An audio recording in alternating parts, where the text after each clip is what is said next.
Assalamualaikum warahmatullahi wabarakatuh. Perkenalkan, nama saya Debbie Arianti, guru biologi di SMA IT Anida Lubuk Linggau. Saat ini saya tercatat sebagai salah satu mahasiswa PPG dalam jabatan angkatan kedua program studi pendidikan biologi di Universitas Muhammadiyah Palembang tahun 2023 dengan NIM 38202305. Hari ini Sabtu 2 Desember 2023, saya akan melaksanakan kegiatan praktik mengajar dalam rangka penilaian uji kinerja di SMA IT Anida Kota Lubuk Linggau, Provinsi Sumatera Selatan dengan materi gangguan fungsi sistem pencernaan manusia. Untuk lebih jelasnya, mari kita simak video berikut ini.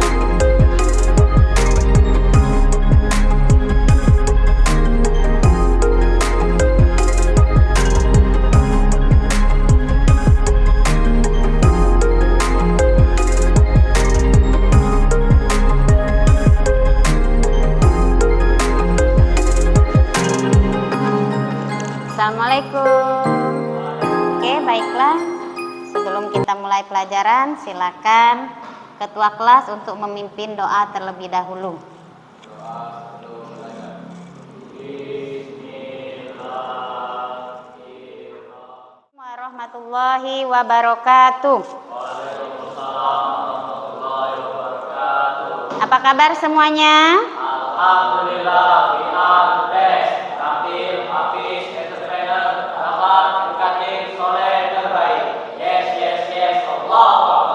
Masya Allah ya, semangat selalu.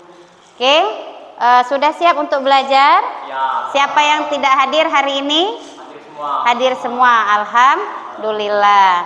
Coba Saza mau cek dulu, rapi dah? Semua baju dimasukkan, sudah ganteng? Sudah. Laci sudah bersih? Ada sampah? Tidak. Ya, oke ya. Kita siap-siap untuk belajar. Namun sebelum kita memulai kegiatan kita, ada baiknya kita memulai dengan melafazkan lafaz basmalah. Bismillahirrahmanirrahim. Semoga Allah senantiasa merahmati dan meridhoi kita. Gambar apa ini? Sistem pencernaan manusia. Oke, apa saja kira-kira alat pencernaan? Masih ingat tidak? Mulut, kerongkongan, lambung, usus halus, usus besar. Iya, masih ingat ya? Ini sudah kita pelajari minggu lalu ya, pada pertemuan sebelumnya. Oke, ini gambar apa? Orang yang sedang sakit lambung. Kenapa kok bisa dikatakan dia sedang sakit lambung? Karena ada gambar lambungnya dan dia sedang memegang perut ya, menunjukkan bahwa dia sedang sakit ya. Oke ya. Nah, pernahkah kalian mengalami sakit perut setelah makan pedas? Pernah. Suka makan pedas? Level berapa? 5.000. Kenapa kok bisa sakit perut setelah kita makan pedas? Karena apa? Zat apa? Ayo. Capsaicin. Ya, di mana? Di cabai. Secara ya, attitude, apa yang diharapkan dari pembelajaran yang kita laksanakan? Ya, jadi melalui aktivitas. Secara knowledge atau pengetahuan, kalian sebagai siswa mampu apa?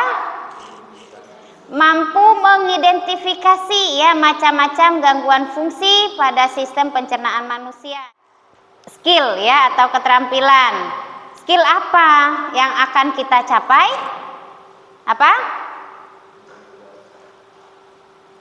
Mampu mengungkap ide atau gagasan tentang gangguan fungsi yang dapat terjadi pada sistem pencernaan ya, melalui aktivitas apa? Presentasi. Nah, nanti setelah diskusi kalian presentasikan ke depan. Kita mulai pelajaran, siapkan handphonenya. Kita pretest terlebih dahulu.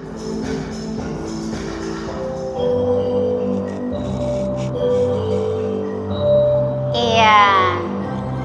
Nampak siapa yang menjadi juaranya? Amali. Malam. Nah, belum kompak. Siang.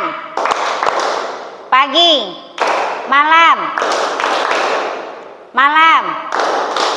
Iya, oke. Silakan duduk. Semoga tidak mengantuk ya.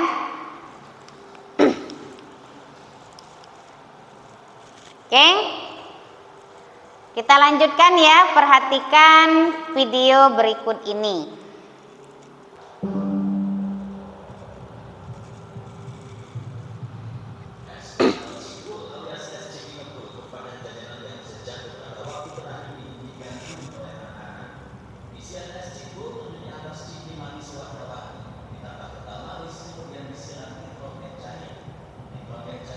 Sudah menyimak videonya? Sudah ya? Nah, kita coba identifikasi permasalahan apa yang terdapat pada video tadi. Tentang ciki ngebul yang pertama. Yang kedua, apa? GERD. Yang ketiga, diabetes. Ya, jadi ada 3 permasalahan. Ya. Lalu apa penyebabnya? GERD tadi apa penyebabnya?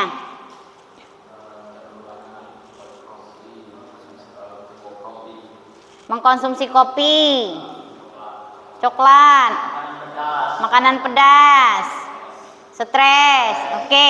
Yang ciki ngebul tadi permasalahannya tentang apa? Iya. Apa yang terjadi pada sistem pencernaannya? Lambungnya bocor.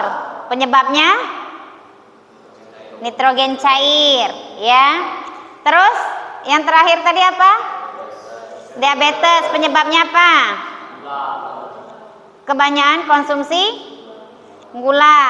Nah, bagaimana cara mencegahnya? Mencegah. Ayo. Olahraga. Menjaga pola makan. Budayakan hidup sehat. Nah, cara pengobatannya? Konsultasi ke dokter. Boleh tidak konsultasi ke ustazah? Kenapa?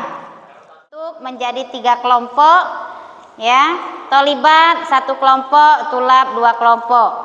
Nah, silakan disusun kursinya untuk membentuk kelompok, ya.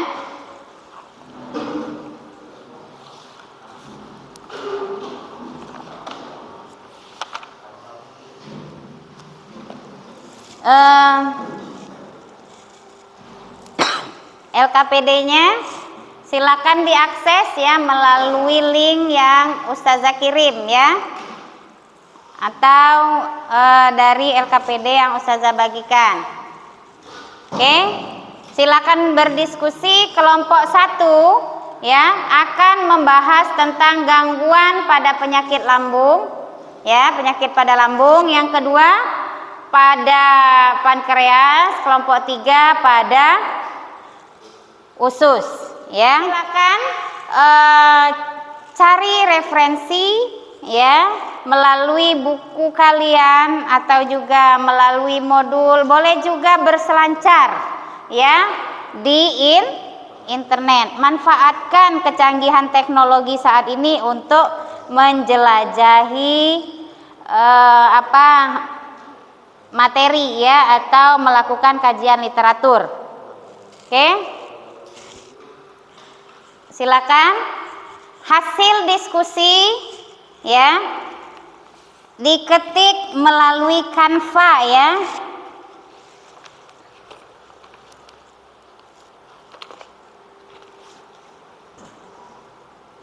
Hasil diskusi jangan lupa diketik melalui Canva, nanti kirim linknya langsung dipresentasikan ke depan ya.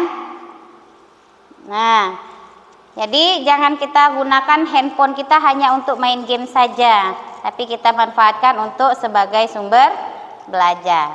Oke?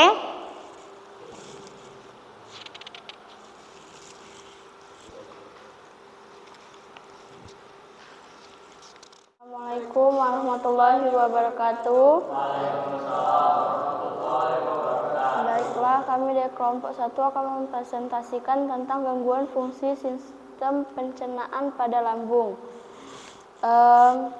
Yang pertama yaitu penyakit GERD. Penyakit GERD penyebabnya yaitu karena lemahnya otot kerongkongan sehingga mengizinkan asam lambung naik ke atas.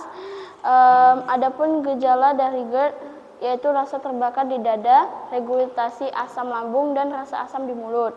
Yang kedua, pencegahan dari GERD yaitu melakukan gaya hidup dan pola makan yang sehat, tidak langsung berbaring setelah makan, menghindari makanan pedas, berlemak, kafein dan asam, meninggikan kepala saat tidur, penggunaan antasida, dan konsultasikan dengan dokter.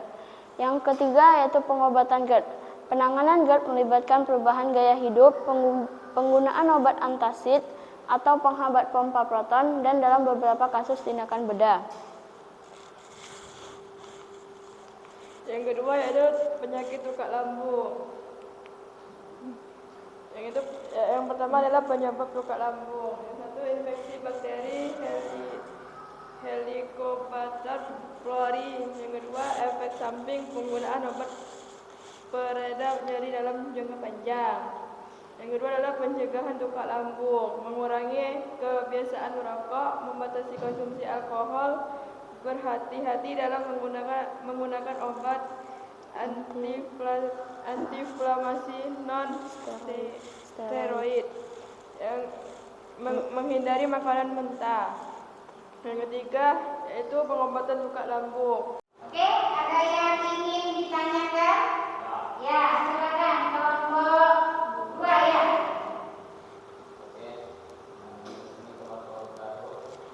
Waalaikumsalam warahmatullahi wabarakatuh.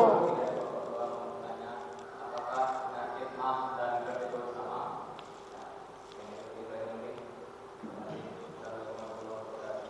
Waalaikumsalam warahmatullahi wabarakatuh. Mau langsung ditanggapi atau? Langsung. Iya, langsung ditanggapi. Hebat ya. Oke. Jadi perbedaan MA dan GERD itu berbeda. Kalau MA adalah peradangan pada dinding asam lambung yang disebabkan oleh bakteri Helicobacter pylori, sedangkan kalau GERD itu salah satu kondisi penderita MA di mana asam lambung naik ke kerongkongan. Ya. Bisa dipahami? Atau mau ditambahkan? Tidak, ya. Oke, apa kesimpulannya dari diskusi hari ini? Jadi kesimpulannya adalah, ya Allah,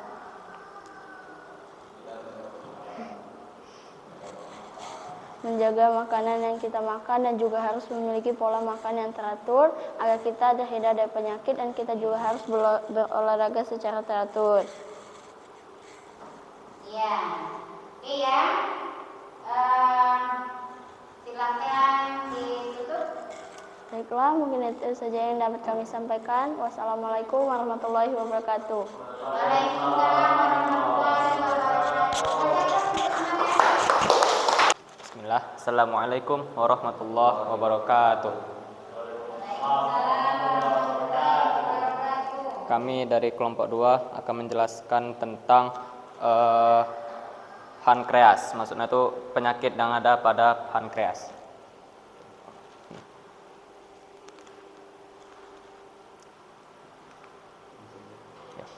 Materi yang akan kami sampaikan ada 3. Yang pertama itu ada penyebab, pencegahan, dan pengobatan. Di sini yaitu penyebab diabetes dan pankreas. Kalau penyebab diabetes disebabkan oleh autoimun, terjadi ketika tubuh tidak mampu menggunakan insulin, dan pankreas akut disebabkan oleh batuk empedu, infeksi virus, dan kelainan genetik. Itu pencegahan diabetes, kita perlu yaitu rutin berolahraga, menjaga berat badan ideal, melakukan pengecekan darah. Kalau pankreas akut, kita bisa makan makanan rendah lemak, tidak merokok, dan membatasi asupan serat dalam sekali makan. Kemudian cara pengobatannya.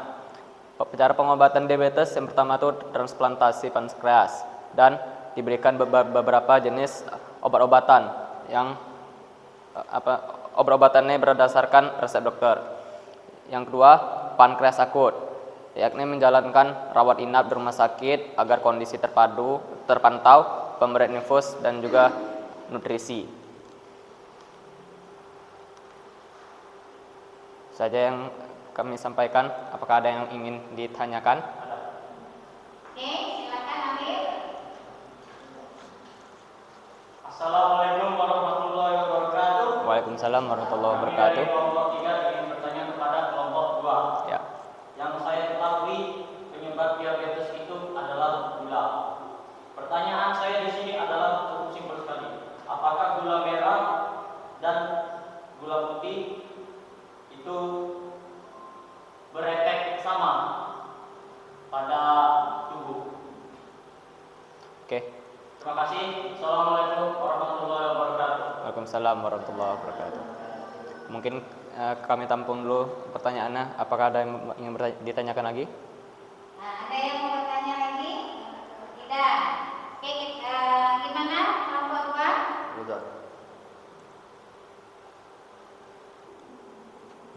Jawabannya, secara kalori dua jenis gula ini tetap saja memberi dampak pada masalah metabolic syndrome karena kandungan gulanya sama-sama tinggi, di atas 10 kilokalori per gram.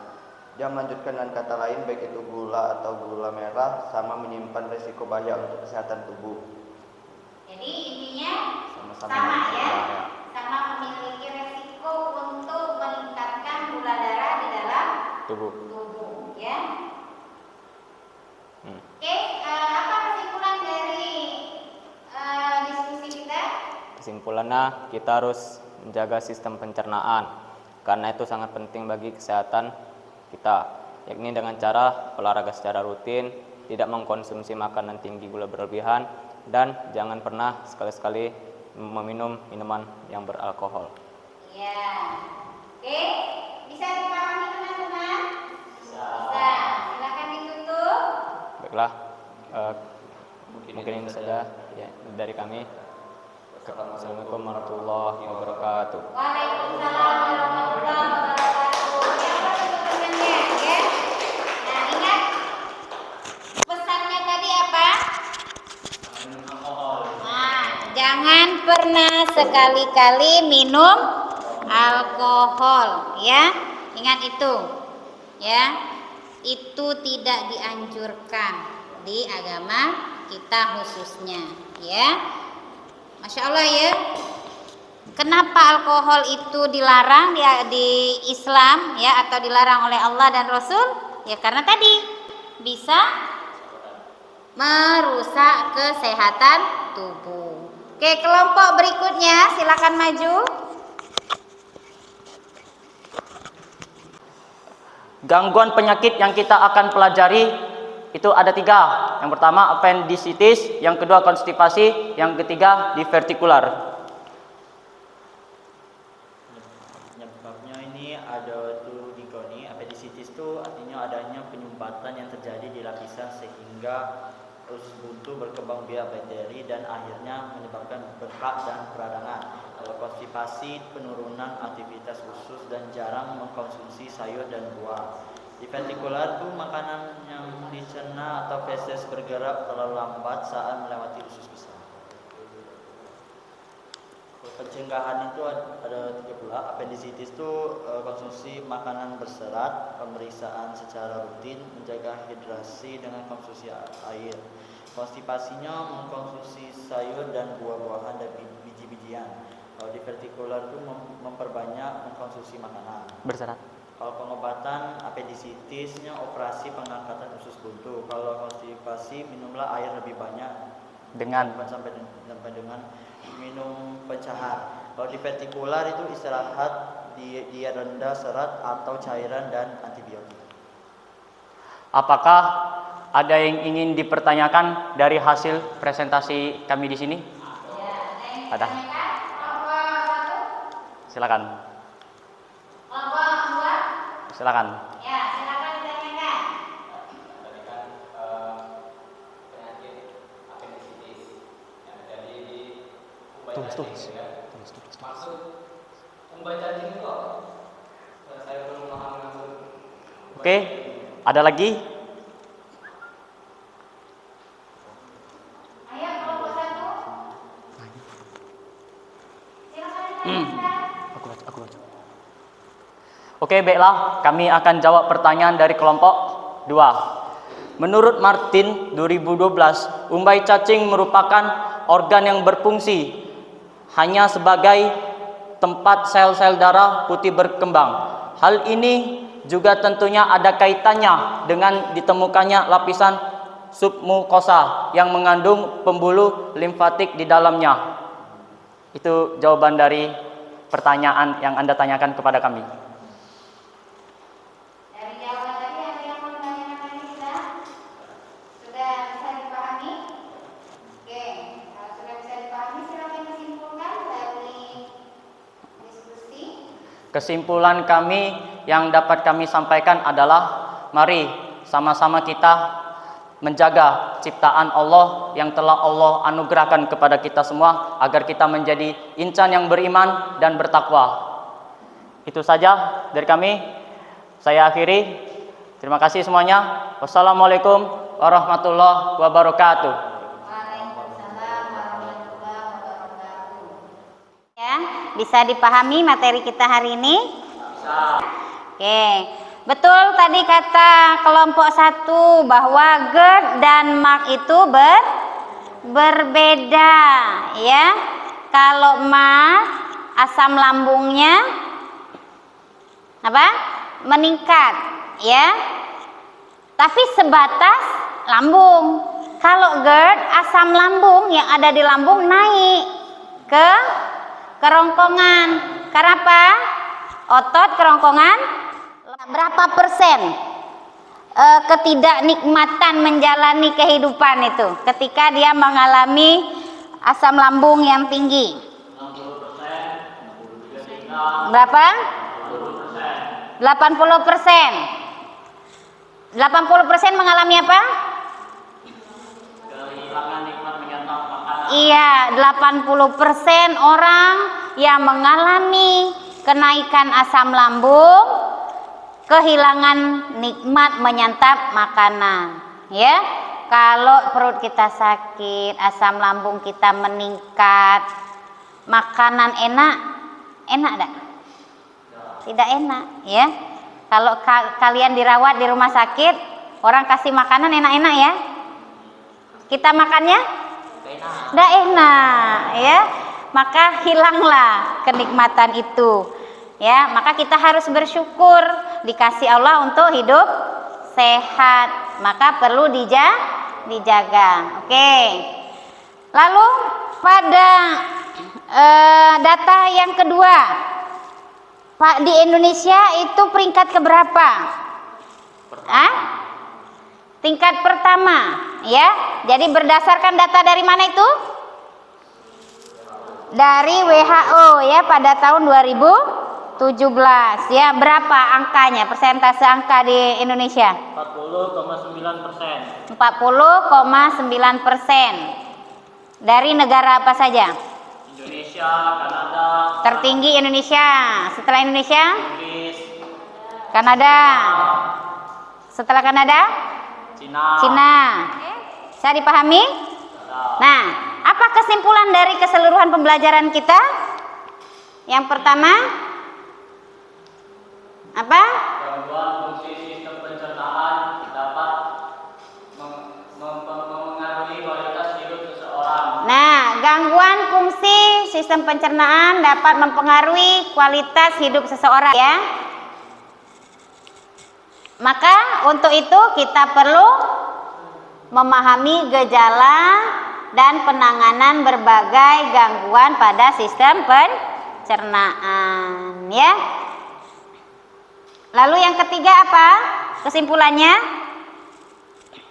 Konsultasi dengan profesional kesehatan. Ya, kita harus konsultasi dengan dokter ya atau profesional kesehatan jika kita mengalami gejala gangguan pencernaan ya, biar tidak salah memberi obat ya. Terus yang keempat apa? Harus memperhatikan kebersihan makanan dan minuman yang akan kita konsumsi. Ya, kita harus memperhatikan kebersihan makanan dan minuman yang akan kita konsumsi. Bukan hanya makanannya saja. Ya, tangan kita harus bersih. Ya, ini yang tulap hobi main bola. Sudah main bola cuci tangan dulu, baru ambil snack.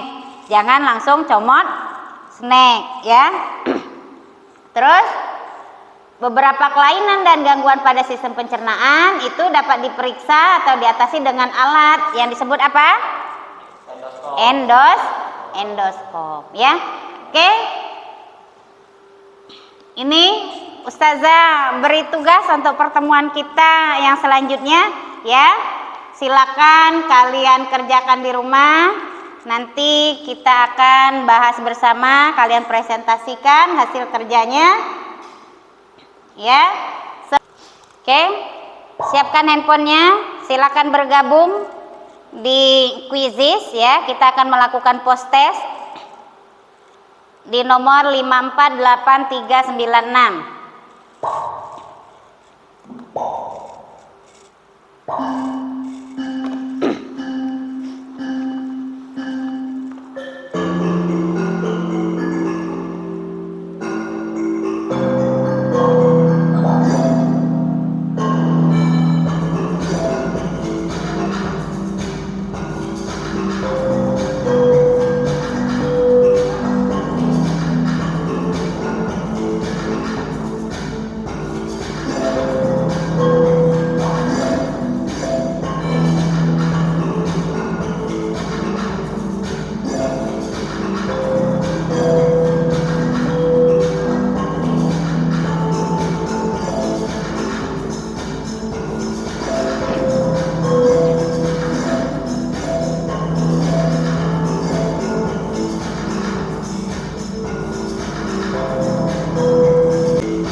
Siapa pemenangnya? Ihsan Asidiki ya. Kasih aplaus dulu untuk Ihsan Asidiki. Ya. Oke ya, sebelum Ustazah tutup, ada yang mau ditanyakan? Sudah bisa dipahami semua? Saya jangan lupa isi penilaian diri ya, yang Ustazah bagikan melalui link nanti ya. Oke? Ya. Menurut kalian kira-kira kelompok mana yang tadi tampil maksimal? Ayo. Kelompok mana?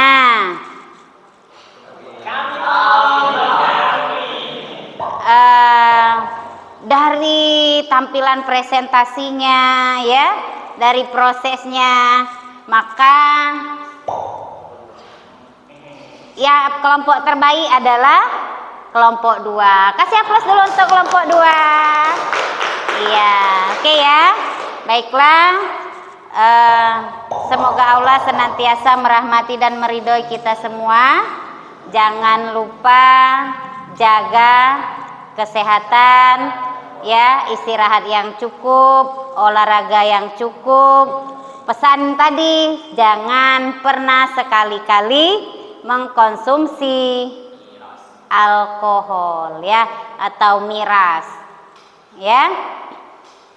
Ustazah akhiri, mari sama-sama kita tutup dengan lafaz hamdalah. Alhamdulillahirabbil alamin. Assalamualaikum warahmatullahi wabarakatuh. Nah, ketua kelas silakan memimpin doa terlebih dahulu. Doa setelah belajar.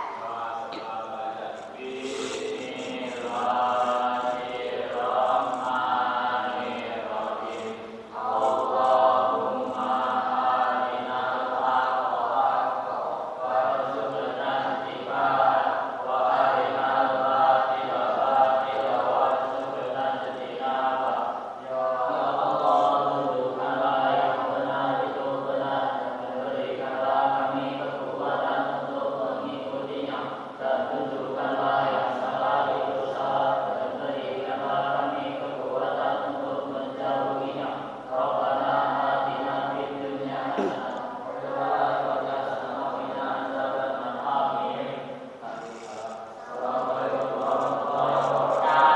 Waalaikumsalam warahmatullahi wabarakatuh. Sampai jumpa pada pertemuan berikutnya. Jangan lupa tugas.